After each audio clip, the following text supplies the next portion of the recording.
আপনাকে উপদেশ দিই নাই। আমি আপনাকে উপদেশ দিই। আমি আবারও দিব। আমাকে দেওয়ার সুযোগ দেন। স্বৈরাচার হইেন না। আমি এখন উত্তর দিব। আমি আপনার কথার উত্তর দিচ্ছি। আপনি সাবধান হয়ে যান।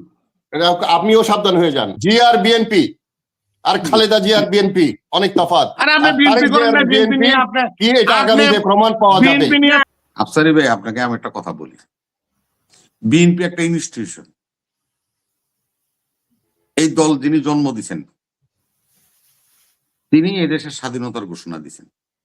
খালি ঘোষণাই দেন নাই, বন্দুক হাতে রাইফেল হাতে রণাঙ্গনে যুদ্ধ করছে, যুদ্ধের নেতৃত্ব দিছে। ওনার নামে একটা ইন্ডিভিজুয়াল ফোর্স ছিল। উনি ভারতের তাবেদারি করবে না বলেই একটা রাজনৈতিক দল তৈরি করছিল। দেখেন এই দলের ক্যাটাগরি দেখেন আপনি, ক্যাটাগরিক্যালি আমাদের দলটা তো কোনো পলিটিশিয়ানের দল না। আমরা হলাম একটা মিক্স আপ পার্টি। দেখেন মুসলিম লীগের লোকেরা আমাদের সাথে আছে,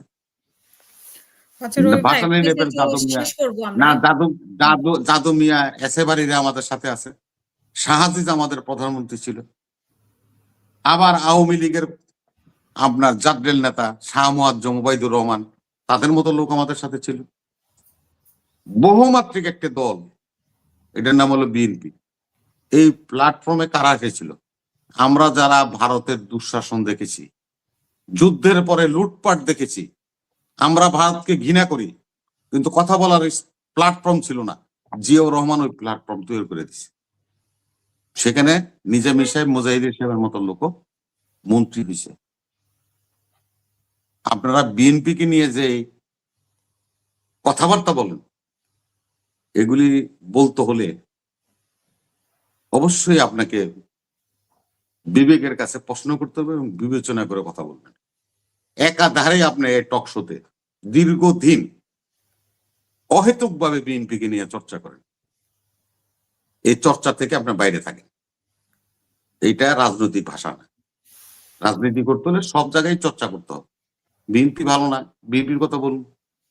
জামাত ভালো না, ভালো কাজ না করলে জামাতের কথা বলুন, সবার কথা বলুন। কিন্তু আপনি একটাই ভাবেই একেবারেই থ্রোলি ভাবে বিএনপি কে কি জানি পাইছেন উদ্ধার করেন, বিএনপির কিছু এটাও করতে পারতেন না। অসংখ্য ধন্যবাদ। জি তাফসীর ভাই শেষ করবেন। ধন্যবাদ রবি ভাই আমাকে উপদেশ দেওয়ার জন্য। শেষ করুন, 30 সেকেন্ডে শেষ করবেন। আমি খুব তাড়াতাড়ি শেষ করছি, কারণ রবি ভাইয়ের মুখে আমি অন্য দলের প্রশংসা আমি কখনো শুনি নাই। উনি ওনার দল ছাড়া অন্য কাউকে প্রশংসা করতে আমি শুনি নাই। সুতরাং আমাকে বলতে দেন। আমি আপনাকে উপদেশ দিই। আমি আবারও দিব। আমাকে দেওয়ার সুযোগ দেন। স্বৈরাচার হইেন না। আমি এখন উত্তর দিব। আমি আপনার কথার উত্তর দিচ্ছি। আপনি সাবধান হয়ে যান। আপনিও সাবধান হয়ে যান। আপনি খুব কাছে থাকেন। হুমকি দেওয়ার কিছু নাই। না, হুমকি দেওয়ার কিছু নাই। আমি ভয় পাই না। আমি আপনাকে ভয় পাই না। আমার কথা বলতে দেন। শোনেন, আমি যেটা বলি এটা শুনেন এখন। শোনেন, এই স্বাধীনতার পূর্বে আওয়ামী লীগ যা ছিল, স্বাধীনতার পরের আওয়ামী লীগ একই ছিল না। স্বাধীনতার পূর্বে শেখ মুজিব যা ছিল, স্বাধীনতার পরে শেখ মুজিব তা ছিল না। আইডেন্টি কার্ড দিছে নির্বাচন কমিশন। মুজিবের যে আওয়ামী লীগ ছিল সেটা কথা বলতে দিচ্ছে একেবারে আওয়ামী চরিত্র। তারপরে শেখ মুজিবের যে আওয়ামী লীগ এবং শেখ হাসিনার আওয়ামী লীগের মধ্যে অনেক পার্থক্য আছে। এখন আছে জিআর বিএনপি আর খালেদা জিয়ার বিএনপি অনেক তফাৎ।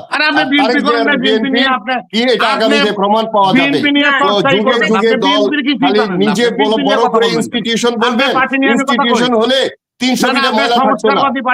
ইনস্টিটিউশন বানিয়েছেন আপনারা চাঁদা তোলার জন্য, যে চাঁদা লন্ডন পর্যন্ত গিয়ে বলে মানুষ মনে করে। কখনো ইনস্টিটিউশন না।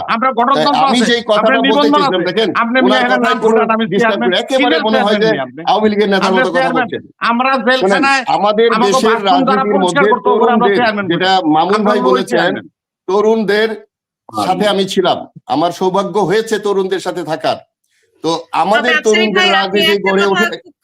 আপনি বিএনপি সমালোচনা করেন বা বিএনপি কে পছন্দ করেন না, সেটা আমি সব দলের, আমি আওয়ামী লীগের করি না, আমি এই সরকারের করি না। উনি তো শোনেন না, উনি তো ওনার পছন্দের কথা বলেন। এই সরকারের সমালোচনা আমি করি না। একটু একটু বলতে দেন।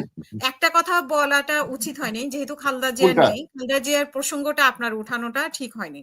না ঠিক না, আছে, সবাই আমি বলে কখনো- এটা, সবাই ওই সবাই একচেটিয়া বলো, প্রশংসাই কিন্তু বলে, আপনাকে বলা হয় যে উনি মাঝপথে যে কোনোদিনই করেন, সেটা বিষয়ে আমার, আমাদের এটা আমার বসে যে এই ব্যক্তিগত ব্যাপার। আলোচনাটা হবে, এটা ঠিক আছে, কোনোভাবেই কাঙ্ক্ষিত না, ঠিক যেহেতু আমি আছে, তাহলে যে মৃত ব্যক্তি তার নিয়ে আলোচনা না করাই ভালো।